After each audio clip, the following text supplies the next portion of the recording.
Salut tout le monde.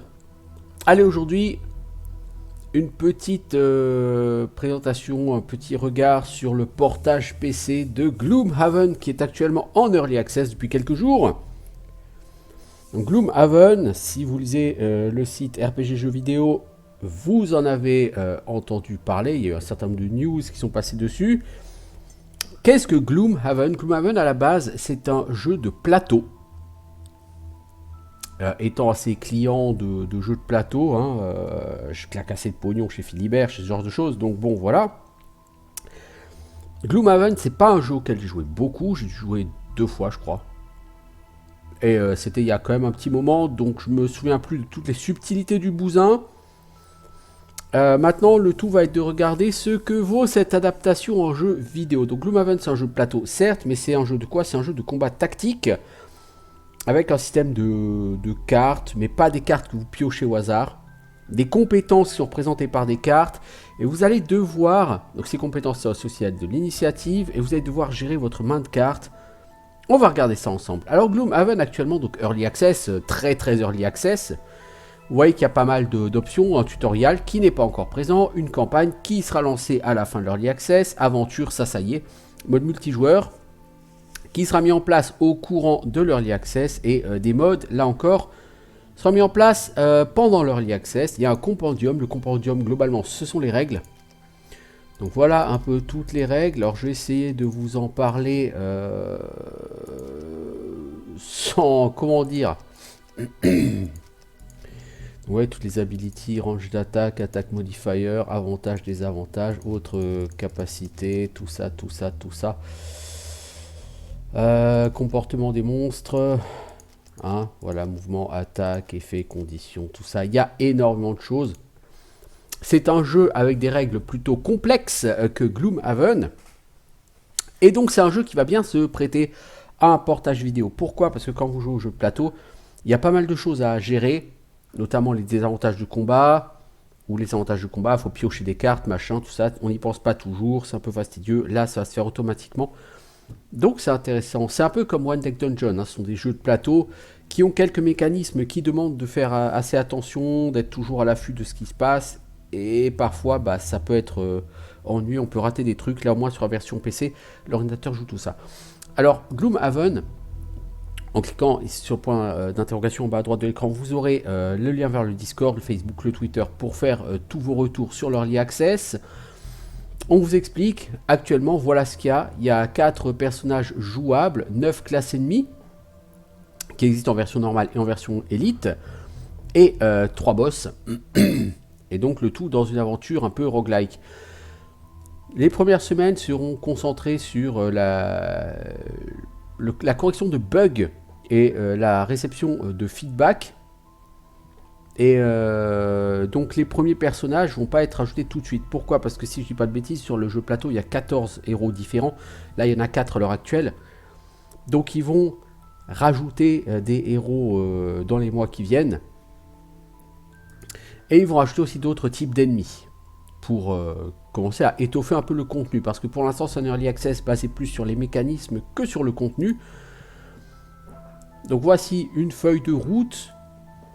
Alors en général, nous essaierons de ne pas faire de changements qui détruiront vos anciennes données lorsque nous mettrons à jour le jeu.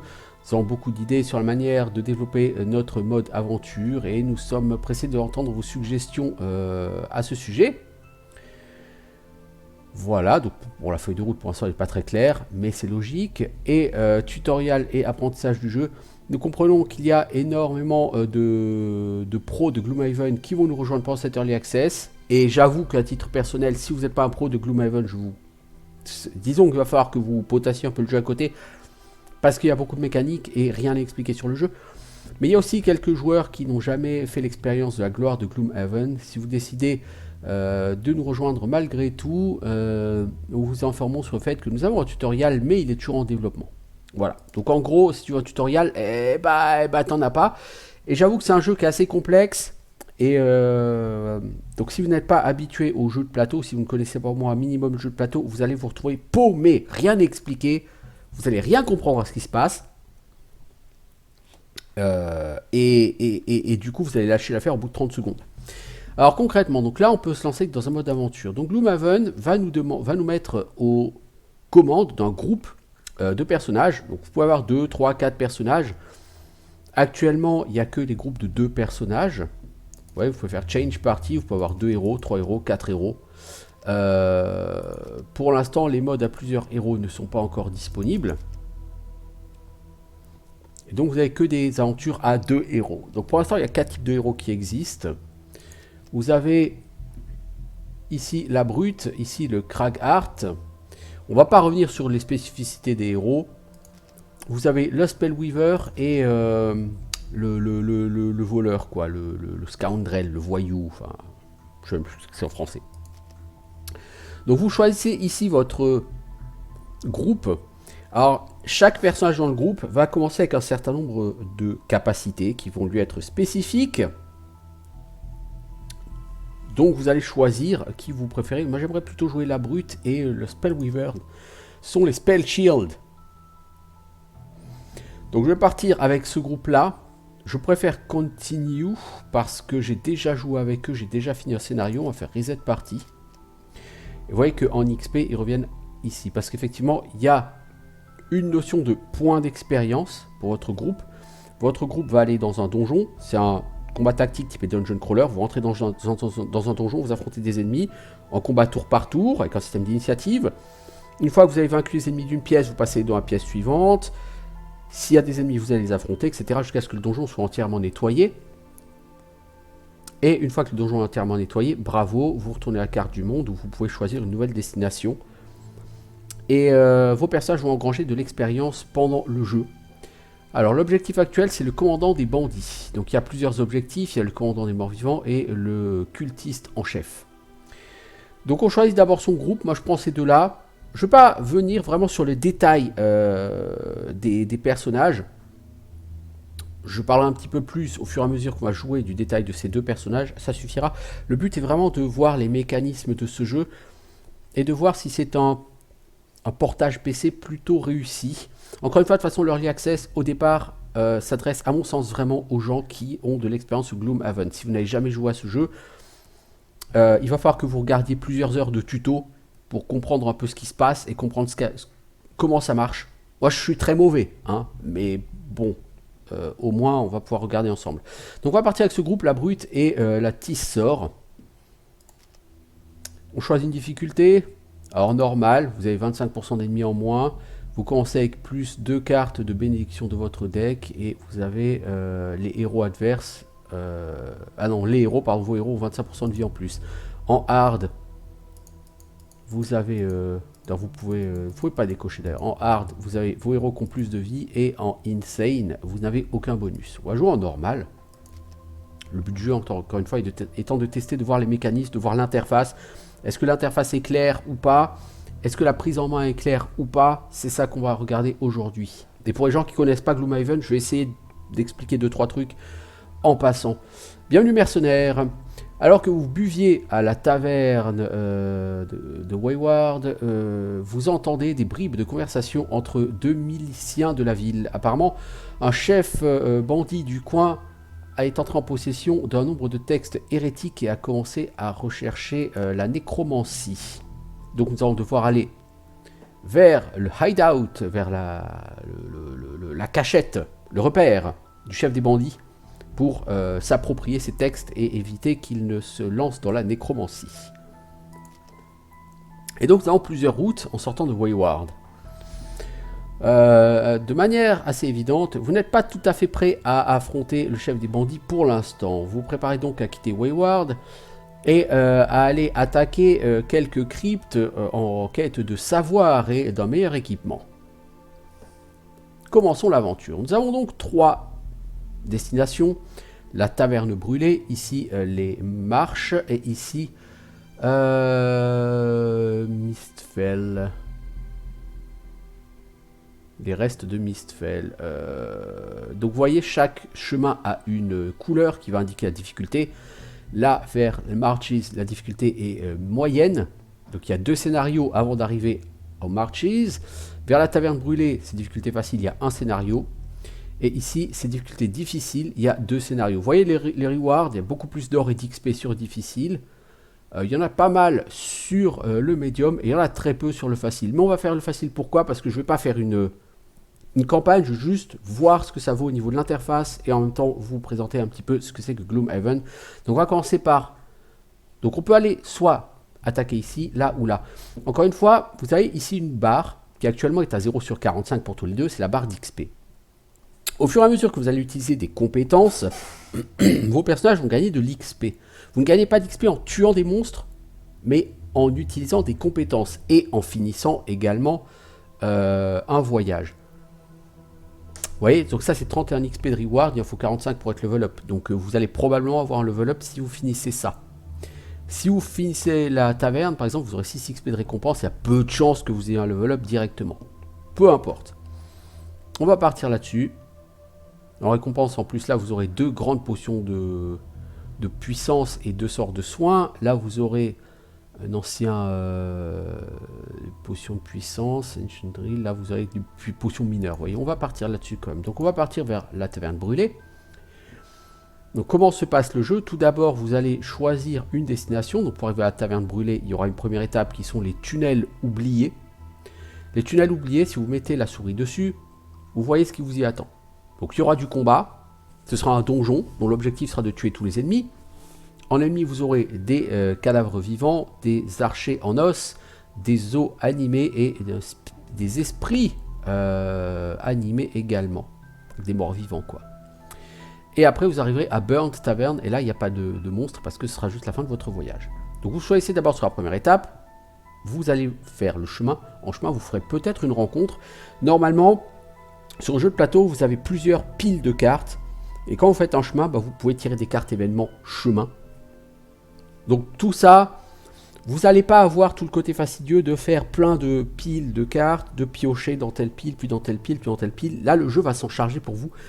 Et c'est pour ça que je trouve que ce jeu va bénéficier tout particulièrement bien d'un portage PC. Parce que c'est un jeu qui, dans sa version plateau, est certes intéressant, mais est relativement fastidieux parce qu'il y a beaucoup de choses à gérer, il y a pas mal de choses à surveiller, il faut faire plein de trucs. Et là, ça vous allège un peu et vous allez vous concentrer sur l'essentiel. Donc on va aller vers les tunnels oubliés, voyager vers cette destination, rencontre en chemin. La route que vous suivez vous amène à une falaise étroite. Comme le seul chemin pour continuer votre route descend vers le bas de la falaise, vous commencez à descendre. Vous remarquez que la falaise, les parois de la falaise deviennent de plus en plus douces alors que vous descendez. Des gravures mystérieuses commencent à émerger alors que vous examinez la paroi. Elles commencent à se transformer en ombres qui tourbillonnent et dansent à la surface, comme si elles cherchaient à vous guider à un certain endroit sur le sol. À cet endroit-là, vous trouvez, dans une petite alcôve à la base de la paroi, une urne avec quelques pièces à l'intérieur. Vous pouvez soit faire une offrande, si vous aviez 10 pièces d'or, soit prendre l'or, soit continuer à marcher. Je vous dis, si vous prenez l'or, vous allez avoir une malédiction, ce qui peut vous donner des désavantages. On ne va pas le prendre, on va simplement continuer notre route. L'or est utile parce que ça vous permettra d'acheter de l'équipement. On y viendra après. Pour l'instant, on ne va pas se prendre la tête. Donc on arrive sur les tunnels. On pourrait essayer d'aller à la taverne, mais il faut d'abord qu'on passe les tunnels. Donc, Forgotten Tunnels. On va partir à l'aventure dans les tunnels. Donc voilà comment va se présenter Gloomhaven. Vous entrez dans une salle. Donc c'est une espèce de dungeon crawler, tactique. Donc voilà, vous entrez, vous commencez, vous êtes dans une salle. Vous avez vos personnages ici. Donc la salle est définie par un certain nombre d'hexagones. Vous avez des ennemis dedans. Et il y a une porte ici. Vous pouvez aller sur la porte quand vous voulez, du moment que vous avez le mouvement. Ça ouvrira la porte, ça révélera la salle suivante et les éventuels ennemis, ce qui mettra en marche les ennemis de la salle suivante. Donc il est recommandé d'éviter de faire ça et de commencer par tuer les ennemis de cette salle avant d'aller chercher ceux de la salle suivante. Vous notez qu'au sol, parfois, il y a des pièges, comme ici, nous avons un piège. Si vous marchez dessus, vous prenez 2 points de dégâts. Et vous avez des éléments de décor qui vous empêchent d'aller à certaines cases. Vous pouvez avoir des urnes, vous pouvez avoir des tombes ou des sarcophages, des cercueils. Vos personnages sont représentés avec au-dessus leur barre de vie. Donc le chiffre, c'est la quantité de points de vie. Et à côté, c'est une représentation graphique de leur barre de vie. Donc mes héros ont 8 points de vie pour la Spellweaver, 12 points de vie pour la brute. En face, nous avons un Living Corpse qui est niveau 0, qui a 5 points de vie. Et un Bone Ranger, niveau 0 également, qui a 3 points de vie. Au début du combat, vous choisissez sur quelle case, donc parmi les cases blanches, vous choisissez sur quelle case vous faites débuter votre personnage. Donc là, c'est la brute qui est sélectionnée. La brute, c'est plutôt quelqu'un qui va être au cac. Vous voyez, il a rugissement de provocation, coup de bouclier, dague cachée, force protectrice, saut découpant, assaut surpuissant, etc., etc. Donc lui, ça va plutôt être un cac. On va donc le rapprocher au maximum de nos ennemis. La Spellweaver, elle, Mana Bolt, Frost Armor, Freezing Nova, Flame Strike, vous comprenez bien que c'est une magicienne. Hein. De toute façon, vous appelez Tissor, voilà. On va pas l'approcher autant, mais on va quand même l'approcher un petit peu, parce que les sorts, quels qu'ils soient, ont une portée. Vous prenez Mana Bolt, vous regardez en haut, il y a écrit Attaque 2, ça sont les dégâts de la Mana Bolt, et écrit Range 3, donc elle a une range de portée de 3 cases. Donc si elle, je la mets là, 1, 2, 3. Vous voyez, si je voulais balancer la Mana Bolt sur le squelette, je ne peux pas, je suis trop loin. Donc en mettant ici, je me mets à portée pour la Mana Bolt de mes deux adversaires. On va partir comme ça. Donc c'est vous qui allez choisir. Alors vous ne commencez pas nécessairement. C'est pas parce que vous choisissez vos aptitudes que vous allez commencer le round. Déjà, comment se passe un round de combat? Un round de combat, chaque personne, chacun de vos personnages va sélectionner 2 capacités. Une fois que vous aurez sélectionné vos 2 capacités, l'ordinateur piochera au hasard pour chaque type d'ennemi une carte action qui comportera un certain nombre de cases de déplacement et une attaque avec une certaine portée pour certains dégâts.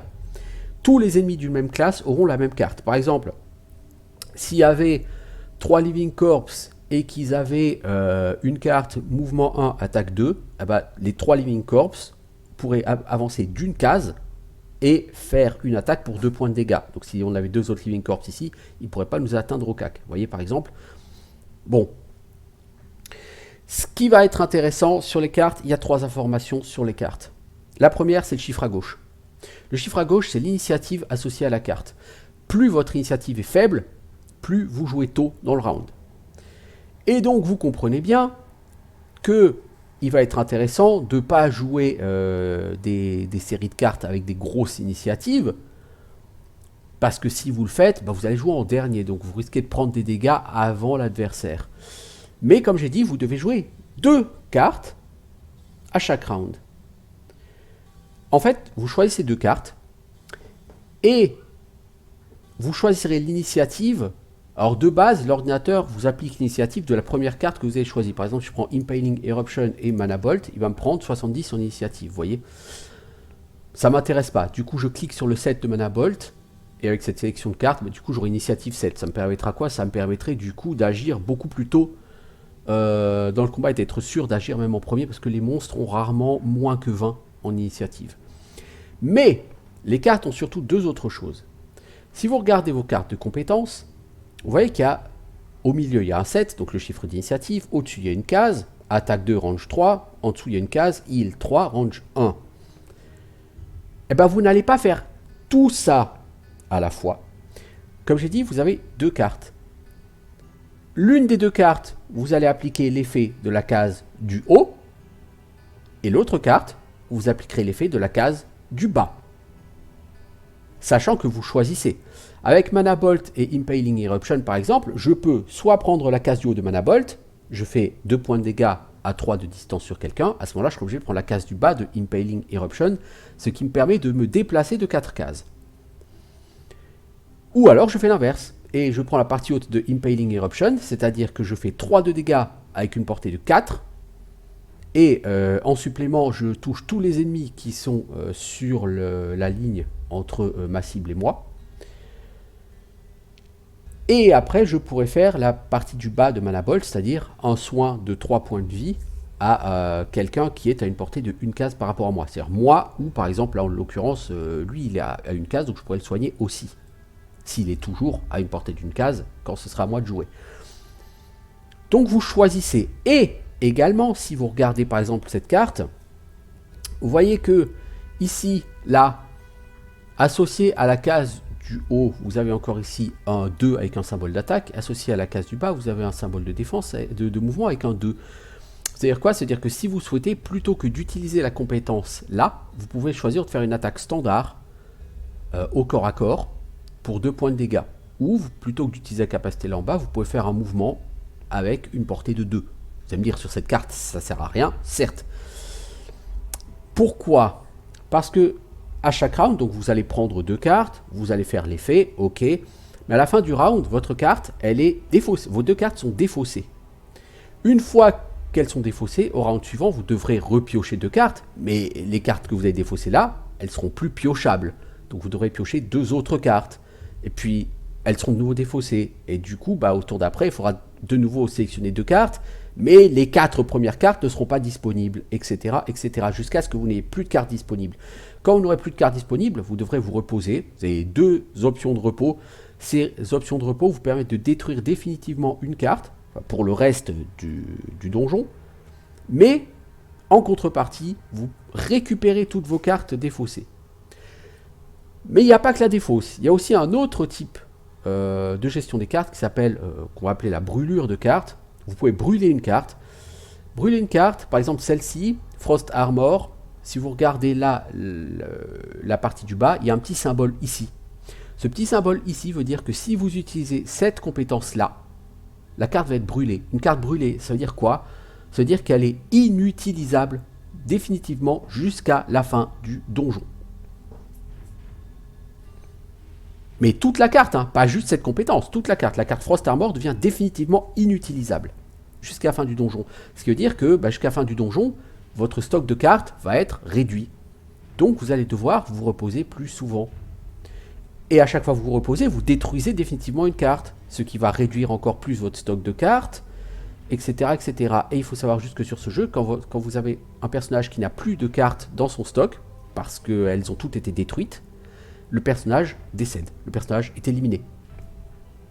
Donc, vous allez voir que Gloomhaven est un jeu où il va falloir gérer son stock de cartes.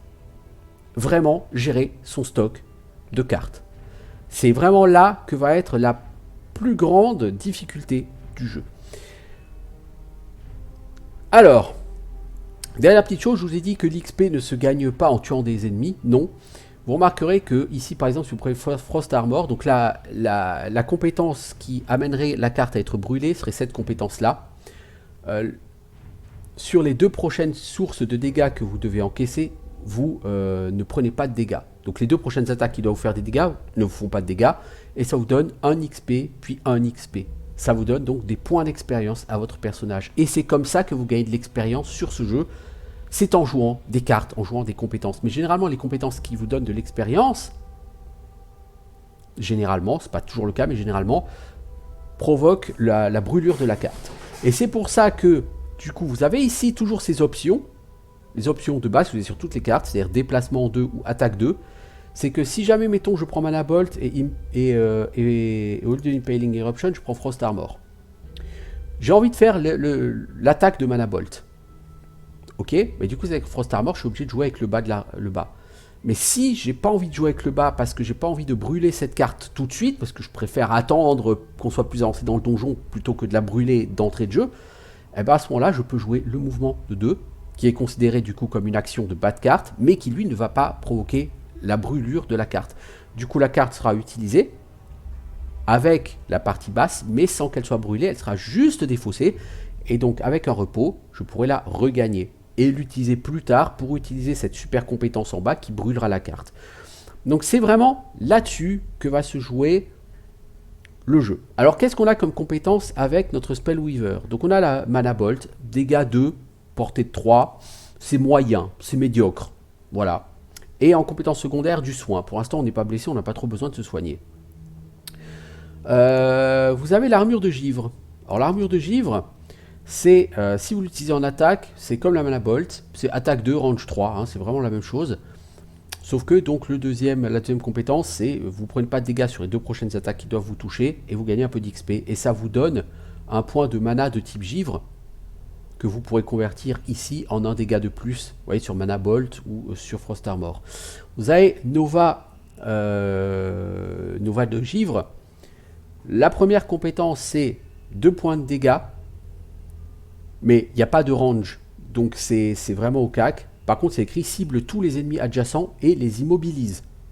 Donc si elle, je réussis à la faire aller là et que je mets sa Freezing Nova, elle va faire des dégâts à lui et à lui, aux deux adversaires.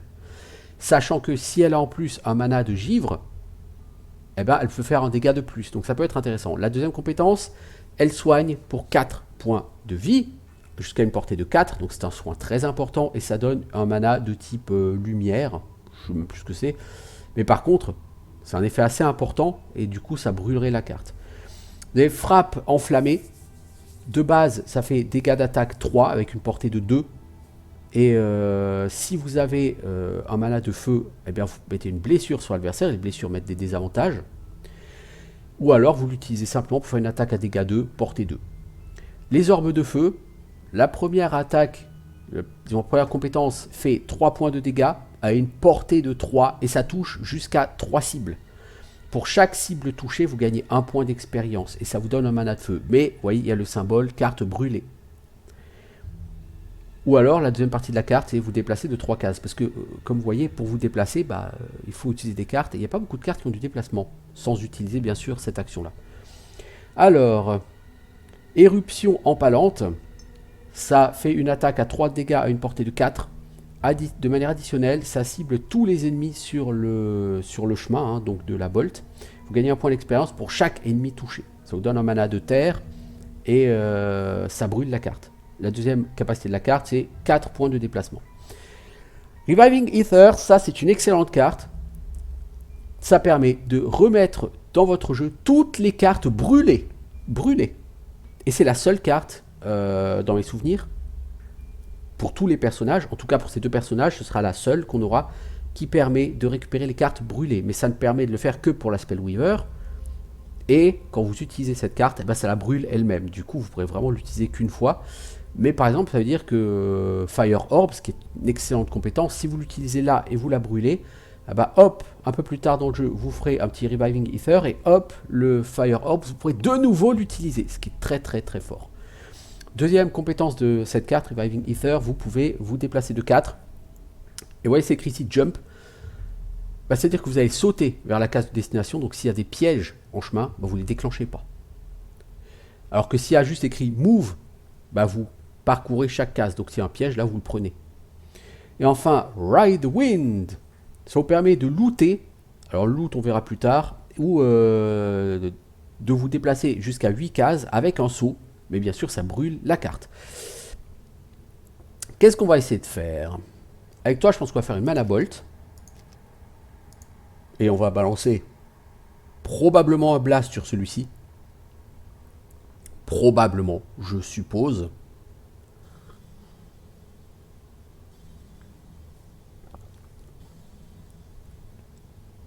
Et qu'est-ce qu'on va faire comme deuxième compétence? Flame Strike. Non, parce que Flame Strike, c'est une portée de 2, donc tu toucherais personne. Fire Orbs. Fire Orbs pour tout déplacer, ouais. Impaling Eruption. On va prendre Impaling Eruption, mais on va prendre la partie mouvement, hein, bien sûr. Et donc on garde 7 en initiative, c'est-à-dire qu'elle jouera probablement en premier. Et ensuite ici on sélectionne l'autre personnage, la brute. Donc la brute, elle a Provoking Roar qui peut désarmer l'adversaire, faire 2 points de dégâts, donc c'est au cac. La deuxième compétence, tous les ennemis qui ciblent un de mes alliés adjacents avec cette attaque devront m'attaquer moi à la place.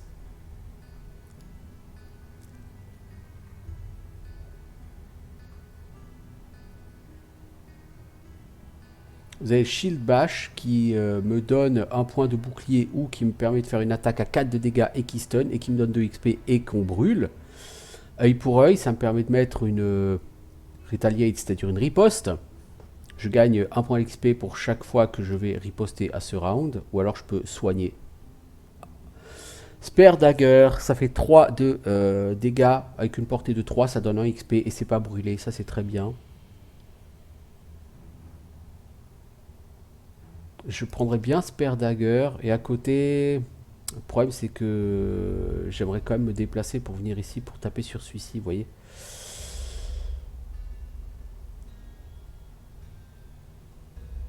Le problème c'est que si je veux attaquer lui, par exemple le gros là, il faut que je me déplace d'abord. Ou alors il faut que lui se déplace, il faudrait que lui ait l'initiative sur moi. Donc éventuellement ce que je pourrais essayer de faire, c'est prendre une carte d'attaque. Spear Dagger, je vais utiliser... J'aurais bien utilisé cette première, le haut de la carte. Donc il me faudra un truc avec le bas de la carte, que ça ne détruise pas la carte, mais que ça me permette d'attaquer. Et j'en ai pas d'autres. Ce Warding Strength, c'est soit une attaque qui repousse l'ennemi, soit je gagne des boucliers à chaque fois que je me fais attaquer, pendant les 6 prochaines attaques. Le saut d'attaque, c'est soit un déplacement avec un saut, soit une attaque qui frappe 2 cibles, pour 3 de dégâts, qui fait un d'XP. Assaut, attaque 6 donne 2 XP. Overwhelming Assault pourrait être pas mal à la limite pour le tuer lui. Mais après je perds la carte, vous voyez elle est brûlée. Ça m'ennuierait de brûler une carte pour un combat pas trop compliqué. Même la Spear Dagger ça m'ennuierait quand même pas mal de l'utiliser. Bon après je peux l'utiliser quoi. Je vais plutôt faire une carte... je vais prendre Grab and Go. Et du coup, quand vos deux personnages ont sélectionné leur carte, vous mettez End Selection. Mais il y a une dernière chose dont je n'ai pas parlé, c'est que vos personnages ont de l'équipement. Vous avez ici potentiellement un casque, un plastron, des bottes, des gants ou des anneaux. Et ici, un item dans le sac. Donc lui, en botte, il a des Boots of Striding. Pendant votre mouvement, vous pouvez ajouter plus 2 à la portée du mouvement. Une seule fois. Une fois que vous avez utilisé un équipement, l'équipement devient inutilisable jusqu'à ce que vous fassiez un repos long. À ce moment-là, vos équipements sont rechargés. Il a également une potion de soin mineure qui permet de soigner 3 points de vie. Le Spellweaver, il a un plastron, une cape d'invisibilité. Pendant son prochain tour, elle devient invisible. Ou alors, une potion de puissance qui donne plus 1 aux dégâts de votre prochaine action d'attaque. Bon, pour l'instant, je ne vais pas utiliser ces objets. Je vais juste partir comme ça. Et donc, le jeu procède au tirage pour les monstres. Les Bone Rangers ont une carte initiative 34. Ils se déplaceront potentiellement de 2 cases et feront une attaque pour 2 de dégâts avec une portée de 3. Quant au cadavre vivant, il se déplacera d'une case pour faire une attaque à 3 de dégâts. Donc, vous voyez ici la barre d'initiative définitive du tour. Et donc, c'est la Spellweaver d'abord. J'ai la Spellweaver. Soit on fait ça et ça, soit on fait ça et ça. Et on va faire ça. Et on va shooter... Alors on pourrait shooter lui. On va essayer. Pourquoi? Parce que derrière, mon guerrier va lancer sa dague. Alors juste une dernière petite chose. Quand vous voulez attaquer quelqu'un. Quand vous attaquez quelqu'un, là je vous ai dit, par exemple Manabolt, c'est attaque pour 2 de dégâts, portée 3, ok. Mais en réalité, le jeu va pas faire... Enfin, il peut faire 2 points de dégâts. Mais il y a un facteur random. Ce facteur random, c'est quoi? Normalement, il y a des piles de cartes qu'on appelle modificateurs de combat. Et quand vous faites une attaque, vous piochez une carte modificateur de combat qui va vous permettre d'avoir, comme son nom l'indique, des dégâts modifiés. Ces dégâts, ça peut aller de échec critique, votre attaque rate, à... Ça peut aussi être dégâts réduits de 2, dégâts réduits de 1, dégâts normaux, dégâts augmentés de 1, dégâts augmentés de 2 ou coup critique, dégâts x2. Et si vous voulez savoir quelles sont les chances de faire, d'avoir ces modificateurs, là il faut regarder, je ne peux pas vous mettre la souris dessus parce que, mais là juste en dessous, là à droite, si vous regardez dans le cadre Living Corpse, et Monster Card, il y a les stats de base, et en dessous il y a écrit Attack Modifiers. Et là vous voyez un rond barré avec 1 point, un -2 avec 1 point, un -1 avec 4 points, un 0 avec 5 points, un +1 avec 4 points, +2 1 point, x2 1 point. Mais en fait, c'est le nombre... Donc dans la pile des modificateurs de combat, ça veut simplement dire ce qu'on a. On a une carte échec critique, on a une carte -2, dégâts -2, on a 5 cartes, en l'occurrence dégâts -1, On a 6 cartes dégâts normaux, on a 5 cartes dégâts plus 1, une carte dégâts plus 2 et une carte dégâts x2. Et donc on va piocher aléatoirement une carte modificateur de combat qu'on va appliquer à cette attaque. Donc l'attaque ne fera pas forcément 2 en dégâts. Il faut aussi savoir que du coup, je l'ai dit par exemple tout à l'heure, j'avais une capacité qui s'appelle blessure qui met un désavantage. Les désavantages, ce sont des choses que vous allez mettre en place avec certaines compétences. On en parlera quand on en mettra. Les désavantages, quand vous avez un désavantage, au lieu de piocher une carte modificateur de combat, vous en piochez 2 et vous choisissez la moins bonne des 2. Quand vous avez un avantage, les modificateurs de combat, vous en piochez 2 et vous choisissez le meilleur des 2. Sinon, vous piochez qu'une carte et vous l'appliquez. Donc là, en l'occurrence, on n'a pas d'avantage, on n'a pas de désavantage. Donc on va piocher, le jeu va piocher pour nous une carte modificateur d'attaque. Et ce sera affiché au-dessus de sa barre de vie. Ici, il y a écrit attaque 2. Il y aura écrit ici un, moins 2, 0, plus 1, plus 2. Et du coup, les dégâts vont être effectués. Donc on va choisir cette cible.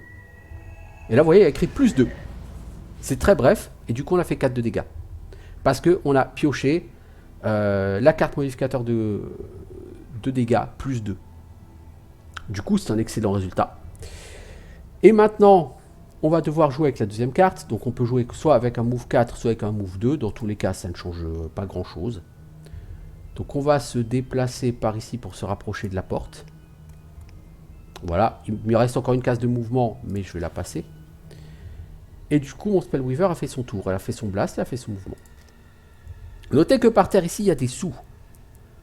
Si un de mes personnages termine son tour sur une case où il y a des sous, il va les ramasser. Et c'est important, pourquoi? Parce qu'à la fin de la partie, vous pouvez vous acheter de l'équipement pour améliorer vos personnages. Alors maintenant, lui a fait son tour, c'est donc maintenant à ma brute. Ma brute, j'ai dit que je voulais faire un mouvement, puis une Spear Dagger. La Spear Dagger, elle a 3 dégâts de base. Je m'ennuie pas mal. Je vais plutôt l'utiliser sur lui, parce qu'il a 3 points de vie. Et vous voyez, modificateur plus 0, donc les dégâts sont de 3.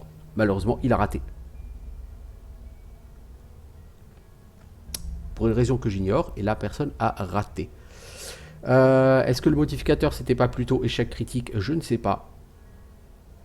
C'est fort possible. Quoi qu'il en soit, ça ne nous arrange pas. On va déplacer notre personnage ici pour au moins aller looter. Mais du coup, c'est catastrophique qu'il ait raté son attaque parce que du coup, on a 2 ennemis. Donc la brute termine son tour. Il ramasse l'argent. L'ennemi, le premier ennemi qui tire, c'est le squelette. Il me tire dessus, il me fait 1 point de dégâts. Je peux choisir soit de brûler une carte disponible pour ne pas prendre de dégâts. Mais brûler, hein, c'est-à-dire elle disparaît définitivement. Enfin, elle a écrit Viving Ether, elle pourrait la remettre. Bon, je peux décider de brûler 2 cartes qui sont défaussées pour ne pas prendre les dégâts. Mais je vais évidemment plutôt choisir de prendre 1 point de dégâts. Lui me colle 6 points de dégâts. Oh, ça fait hyper mal. Hyper mal. Donc je vais brûler une carte. Parce que 6 points de dégâts, c'est trop. Oh, quoique non. On va prendre les dégâts. Parce qu'on a des capacités de soins après tout. Non, mais le mec veut quand même qu'on brûle une carte.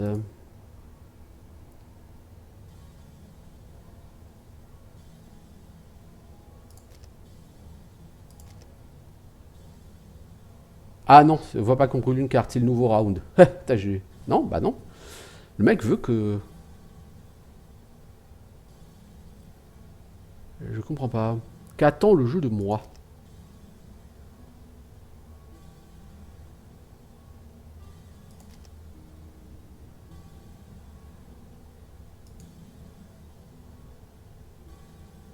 Ah oui, vous voyez, lui, dans son modificateur d'action, le modificateur d'action échec critique, là, celui qui est tout à gauche, le rond barré, il a disparu.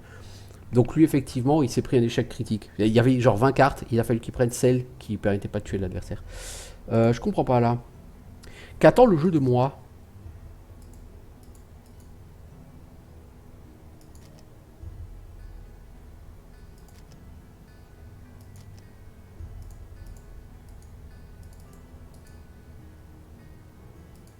Je comprends pas. Je crois que le jeu a bugué là. Ah, c'est sympa ça, dis donc.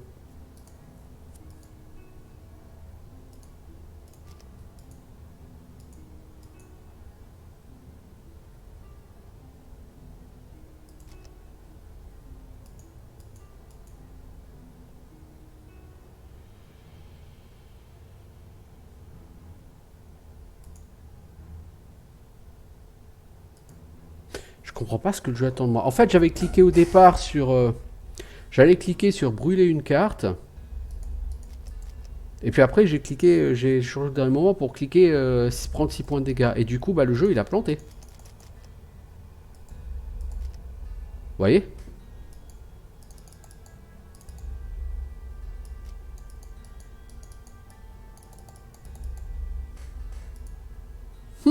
Sympa. Fais-nous un short rest, toi. Je sais pas ce que nous fait le jeu, là. Je sais pas ce que le jeu est en train de nous faire.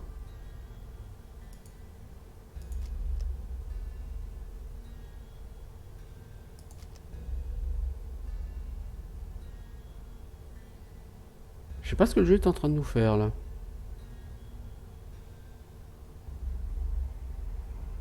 J'ai plus le truc, on est toujours sur... C'est bizarre. Là, je sais pas ce que le jeu est en train de faire, on va regarder. Ouais, je sais pas ce que le jeu est en train de faire, là. Confirm, mais confirm quoi? Je crois que j'ai réussi à planter le jeu.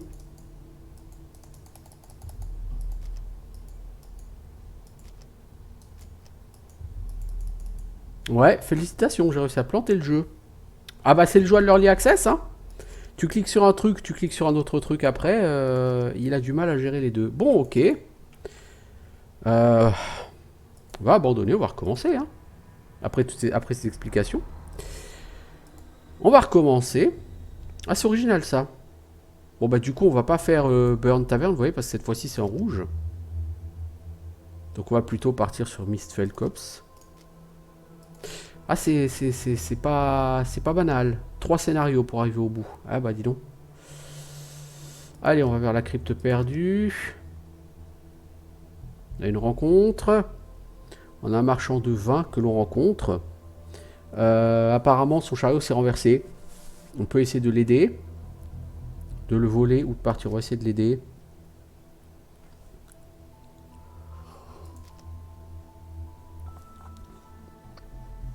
Malheureusement, on l'aide pas comme il l'aurait souhaité et le mec est assez mécontent.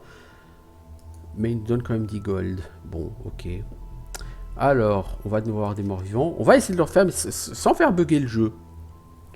Ça, c'est original, ça. Donc là, tout de suite, on a une salle plus difficile. Toi, tu vas commencer ici. Toi, tu vas rester là. Alors, toi... Tu vas faire un Fire Orbs, c'est sûr, parce qu'il y a 3 cibles. Et tu vas faire une mana... Alors, si tu fais une mana Bolt, c'est le heal qui va partir. Ça ne nous intéresse pas. Un petit Flame Strike. Et du coup, vous voyez, au niveau de l'initiative, je préfère quand même 36 plutôt que 69. Quant à toi, la brute...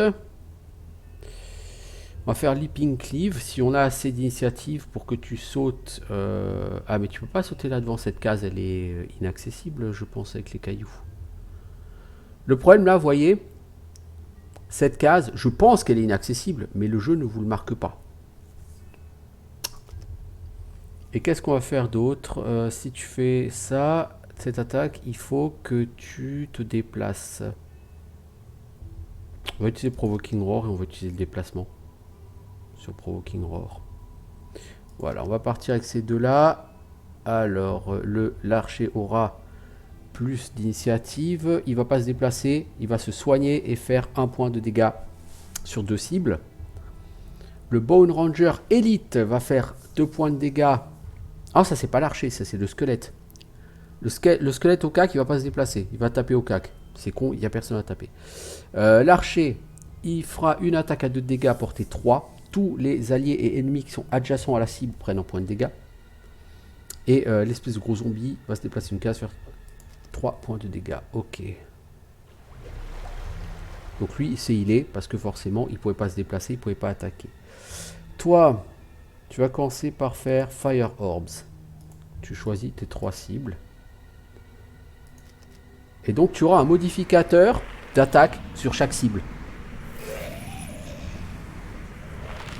Donc, il y a eu 2 coups critiques. Donc, on a eu chopé 2 fois le coup critique. Et lui, il a pris des dégâts supplémentaires. C'est absolument énorme. Et ensuite, tu as une attaque pour 2 de portée. Malheureusement, il est hors de portée. Donc, tu vas simplement te déplacer.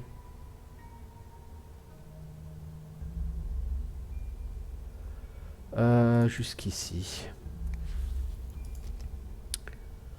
Toi, Nati, tu vas te utiliser le déplacement. Tu vas venir là si tu peux. Apparemment, tu peux. Et tu vas faire le Leaping Cleave pour attaquer celui-ci. Dégâts plus 1, bah ça fait 3 points de dégâts, il est mort. Ok. Donc vous voyez, ce round-là, cette fois-ci, c'était beaucoup plus simple. Donc on va mettre le round est fini. Donc là, vous cliquez sur End Round et on recommence. Donc là, on a une porte et on a surtout 2 pièces d'or. Si vous prenez Grab and Go, vous voyez, il y a Loot 1. Loot 1 vous permet de ramasser toutes les pièces d'or qui sont à une case autour de vous. Donc on va prendre Grab and Go, bien sûr. Et on va prendre ça pour le déplacement. Comme ça, on va mettre ce monsieur derrière la porte. Et on va prendre 18 en initiative. Quant à elle, on va lui prendre un déplacement. Impaling Eruption. Non, on va prendre Ride the Wind. Ah, mais attendez, elle a aussi un loot avec Ride the Wind. Donc si je lui prends un déplacement plus un loot, ça lui permettra à lui... Ouais, non, on va prendre comme ça. Ride the Wind et... Donc... Ouais, donc lui, il va looter et il va se mettre au niveau de la porte, voire derrière. Il va rentrer dans la deuxième salle. Elle, je voudrais qu'elle se déplace pour se mettre derrière lui et qu'ensuite, elle sauce. Qu'est-ce que tu as pour saucer? Ouais, c'est Impaling Eruption. Du coup, elle aura une initiative très élevée. Hein, donc c'est clairement lui qui va jouer. Alors dès que j'ouvrirai la porte, il y a des monstres derrière. Les monstres vont rentrer en combat tout de suite. Et ils vont participer dès ce round-ci. Donc si en initiative, ils sont entre mes 2 persos, bah, ils joueront entre mes 2 persos. Donc, toi, la brute, tu commences par loot. Tu ramasses tout l'argent. Ensuite, tu utilises ça pour te déplacer de 2 cases. Et tu viens ici. Donc tu ouvres la porte. Et derrière, qu'avons-nous? Un groupe assez énervé de vilains. Vous pouvez voir, on a 1, 2, 3, 4, 5 ennemis. C'est beaucoup. C'est plutôt beaucoup, là, on va en chier. Et vous voyez ils vont tous jouer avant mon Spellweaver, donc ils vont tous s'en prendre à mon pauvre guerrier. Qui n'a rien demandé à personne, mais qui va se faire défoncer quand même.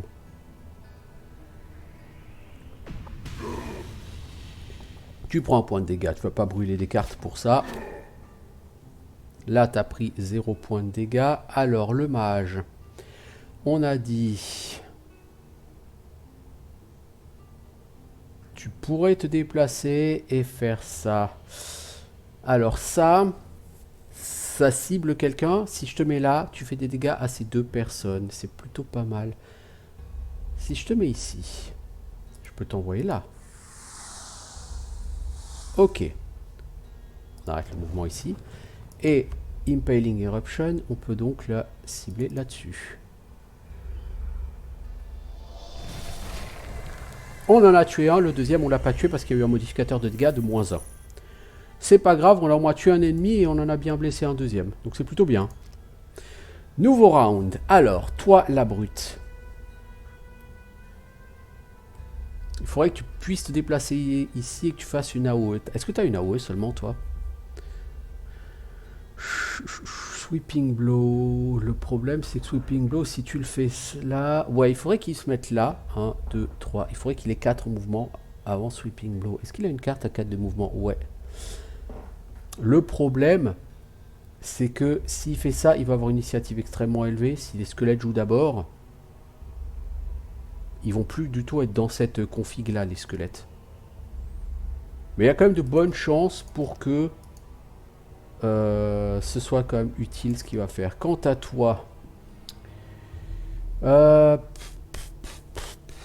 tu vas faire une Freezing Nova. Et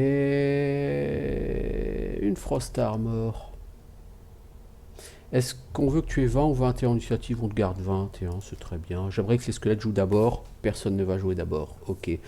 Donc le Ranger va se soigner de 1. Il peut soigner 2 ennemis. Non, Bone Ranger Elite, c'est les CAC, je crois. Non, le CAC, c'est Living Bones. Donc on a un Bone Ranger Elite. Donc un archer d'élite qui va soigner jusqu'à 2 cibles de 1. Et faire une attaque sur 2 cibles. Situé jusqu'à 3 cases de portée pour 2 points de dégâts.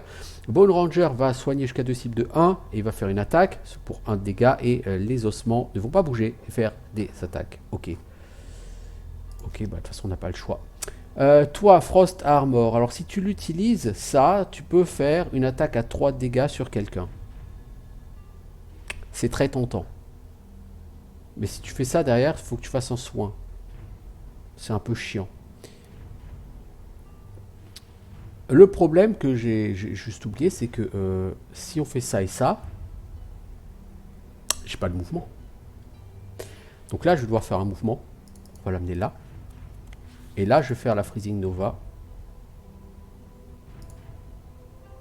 On confirme les cibles.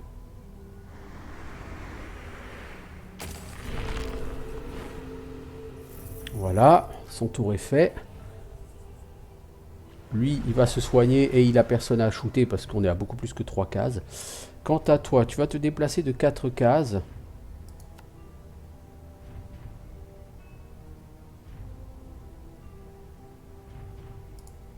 Tu attaques tous les ennemis qui sont sur ton chemin. Il n'y en a pas, c'est pas grave. Et ensuite, tu fais un Sweeping Blow. Donc, skip attaque parce que de toute façon, tu n'as pas d'attaque à faire. Et Sweeping Blow... Tu peux pas... Ah, punaise, tu peux pas le centrer là au milieu. Ah, si, tu peux le centrer là au milieu, ouais, je me disais.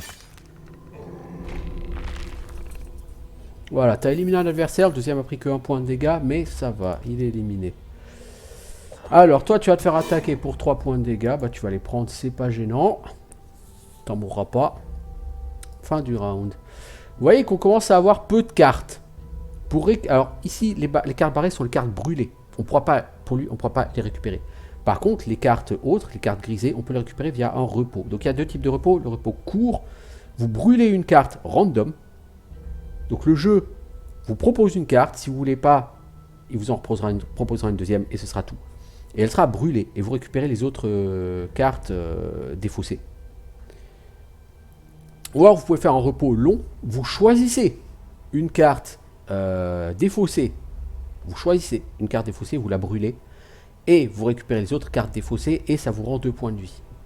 Donc le repos long sera pas idiot. Moi, j'aimerais quand même assez gérer lui. Sachant que lui, par contre, il est assez loin de nous. Donc lui, il a peu de chances de nous toucher. Donc on va vraiment essayer de se concentrer plutôt sur cet archer d'abord. Si je fais un shield bash, c'est un peu dommage. Je vais plutôt faire un spear dagger. Je vais utiliser la première attaque de spear dagger. Non, j'utilise la deuxième attaque. Et on va utiliser la première attaque de warding strength. Ou l'attaque de base, peu importe. On va utiliser ça. Toi, voyez, lui, elle a peu de cartes. Et puis elle a des cartes brûlées. Donc on va faire Reviving Ether. Ça va brûler cette carte, mais ça va permettre de récupérer les cartes qui ont été brûlées. Et une Mana Bolt. Hein, voilà. Mana Bolt servira juste à soigner. Cela dit, puisque Reviving Ether, on va utiliser la partie supérieure de la carte. Donc Mana Bolt, on utilisera la partie inférieure. Ce qui est con parce que ça va permettre de faire un soin sur une portée de 1. Du coup, toi, on va te faire ton Spear Dagger. Tu vas te déplacer, te rapprocher d'elle pour faire là. Ah, Spear Dagger, non. Spear Dagger, faire les 3 d'attaque. Donc Warding Strength, tu feras le déplacement. Ok. Ok. Ok. Alors, eux, ils ont quoi? Living Bones, il a 12 initiatives. Il va se mettre un bouclier qui va lui permettre de prendre moins de dégâts et il va se soigner de 2. Ça m'énerve, ça me fait chier.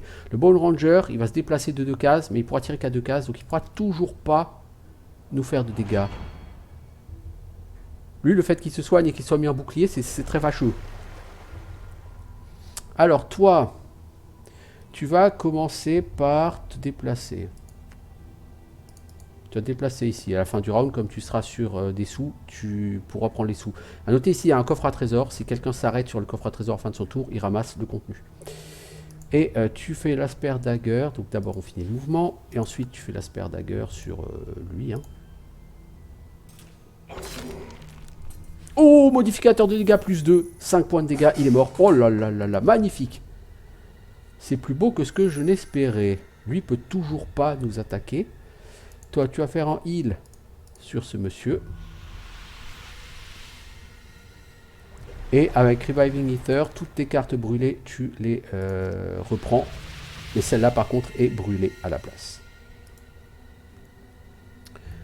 Notez qu'il n'y a pas de porte hein, dans cette salle. Et vous voyez ici, vous avez une barre de toute façon de progression normalement sur les kills. Vous voyez que c'est clairement le dernier kill. Donc on a fini notre round. J'aimerais bien réussir à aller choper ce coffre. Lui, vous voyez, il a clairement plus beaucoup d'actions.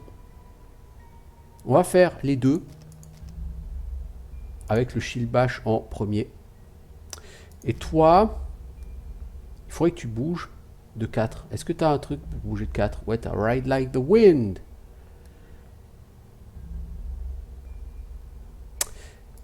Toi, dans tous les cas, c'est lui qui va jouer, vous voyez. Ça m'arrange pas, ça m'arrange pas. Je pense que lui, on va pas faire ça. On va faire un long rest.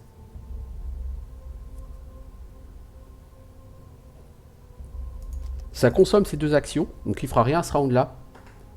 Mais j'ai envie que elle aille chercher ce coffre. Donc on va lui faire un Impaling Eruption et après Fire Orbs. Malheureusement, ça sera pas efficace.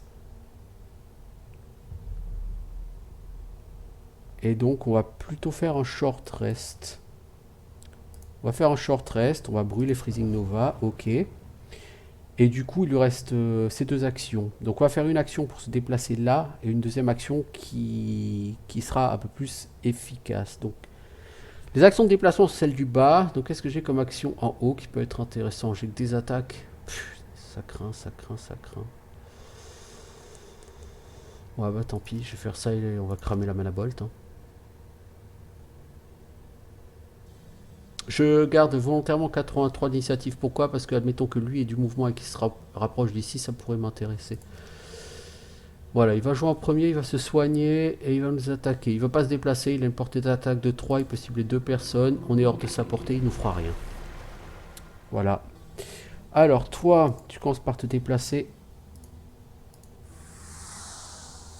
Voilà. Et ensuite, bah, tu peux faire une attaque qui n'a aucun intérêt. Voilà, attaque, skip attaque. Mais du coup, tu as fini ton tour et tu vas retrouver de l'or et une potion de soin dans ce coffre. C'est pour ça que je voulais l'ouvrir.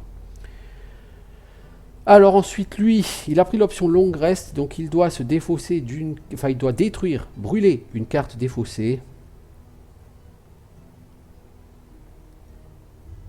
Grab and go, j'en ai besoin, il faut que je me déplace. Je vais enlever Provoking Roar. Je vais la brûler. Voilà, ainsi son tour se termine et il récupère ses autres cartes pour le prochain tour. En tout cas, celle qui était défaussée. Voilà, prochain round. Toi, tu fais quoi? On a dit grab and go parce qu'il faut que tu bouges. Et le déplacement, c'est sur le bas de la carte. Donc, tu vas mettre un shield bash qui est sur le haut de la carte. Et tu vas prendre 15 en initiative. Quant à toi, il te faut un truc qui bouge, Impaling Eruption, et un truc qui pète et qui fasse de l'XP, Fire Orbs. Lui, il a 57 d'initiative. Il pourra faire une attaque à 2 dégâts, portée 3. Ok. Alors, toi, tu bouges de 4 cases. Tu viens là.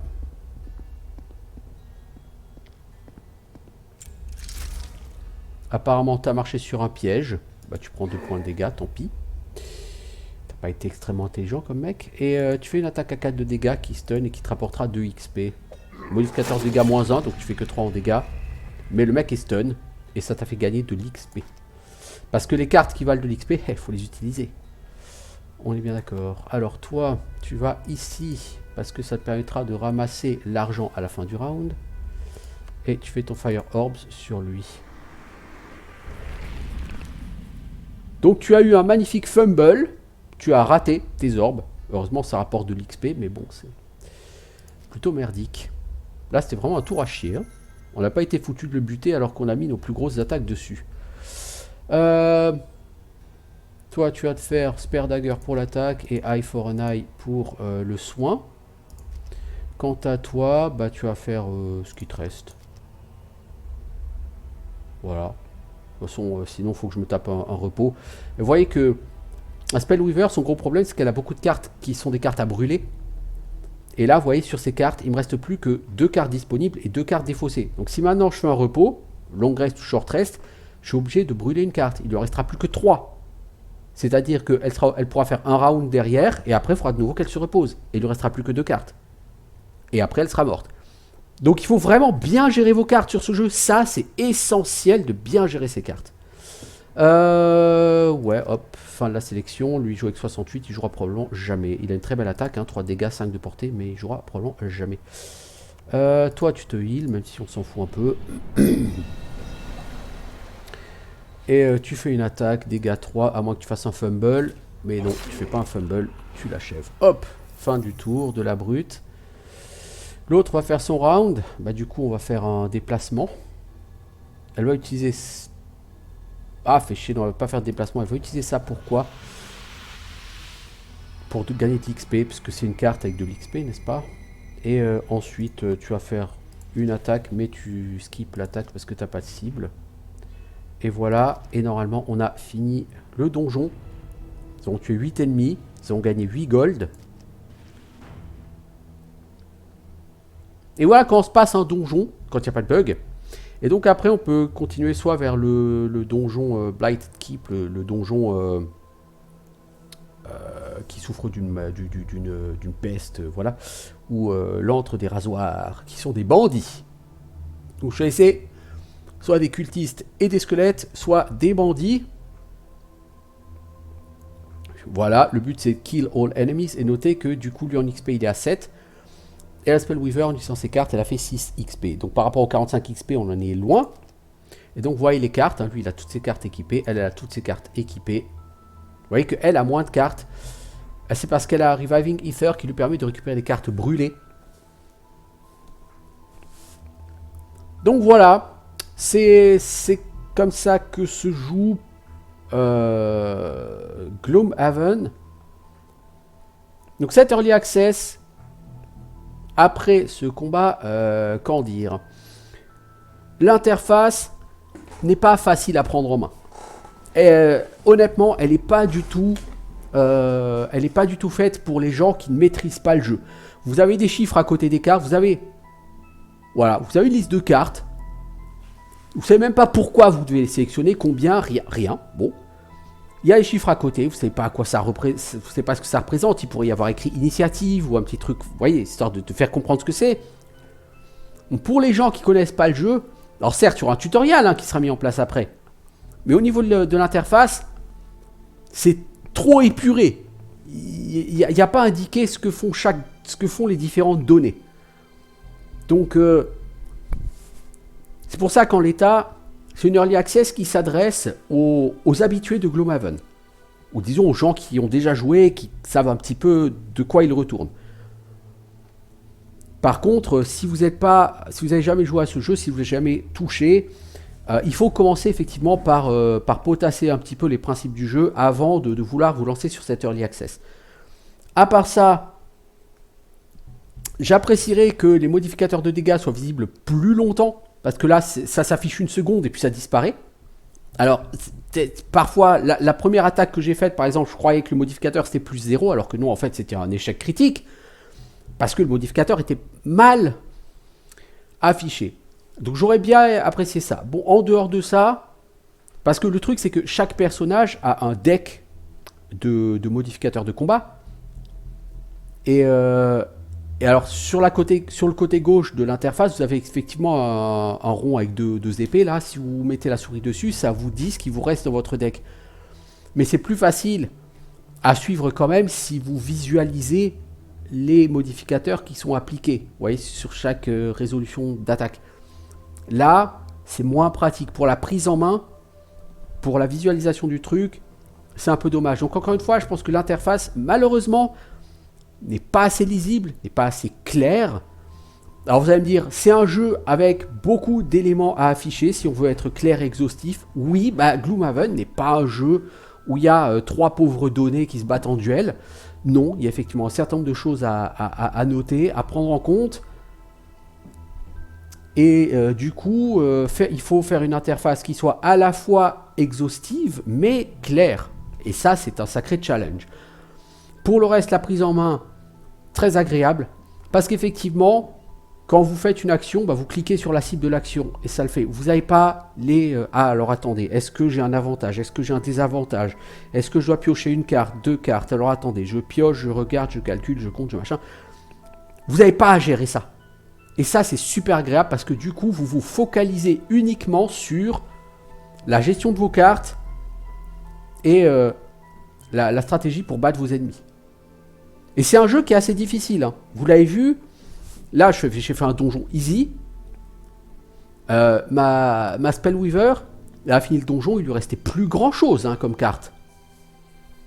Et je rappelle que si vous arrivez à court de cartes, votre personnage est éliminé.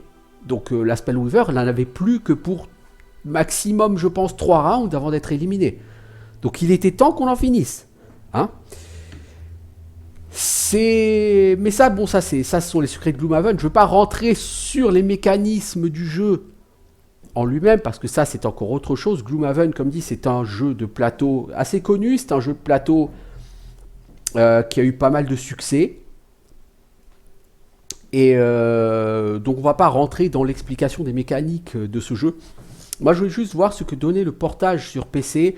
Honnêtement, je trouve que l'interface est pas très claire, elle est pas très lisible, elle est pas très intuitive. Maintenant, si tu connais le jeu, tu fais une première partie histoire de bien localiser tous les éléments d'information et ça va. Mais ce sera bien quand même qu'ils fassent le tutoriel assez rapidement parce que là, tous les gens qui sont pas des pros de Gloomhaven, ils vont les perdre tout de suite. Je vous le dis, mais tout de suite. Donc, ce serait dommage. Parce que c'est un excellent jeu de combat tactique. C'est un excellent jeu de, surtout, gestion des ressources, plus qu'autre chose. La gestion des cartes. Est-ce que vous allez utiliser tel pouvoir de votre carte, quitte à brûler votre carte pour essayer de flinguer l'ennemi plus vite? Oui, mais si vous faites ça, et qu'il vous reste encore 3 salles avec des ennemis, bah, vous allez avoir une carte en moins dans votre deck, et une carte en moins dans le deck, bah, ça fait plus de repos. Donc ça vous permet moins de rounds pour finir le donjon. Donc ça vous met du stress, sachant que vous aurez moins de rounds pour finir le donjon et vous n'aurez plus la puissance de cette attaque derrière. Vous voyez, donc il faut vraiment peser le pour et le contre lorsque vous voulez utiliser les différentes cartes sur ce jeu. C'est vraiment un jeu qui est exigeant en termes de gestion de vos ressources. Mais honnêtement, je trouve que le portage est bien rendu. Bon, vous avez vu, il y a du bug. C'est une early access. Pour le reste, au niveau du combat, à partir du moment où vous ne faites pas bugger le jeu, ça se passe plutôt bien. Alors, encore une fois, le ciblage n'est pas toujours évident. C'est vraiment, au niveau du portage, c'est plus au niveau de l'interface que je trouve qu'il y a des soucis à faire. Je trouve que les mécaniques du jeu sont plutôt globalement bien rendues, même si elles gagneraient à être mieux expliquées. Bon, là encore, pas de tutoriel.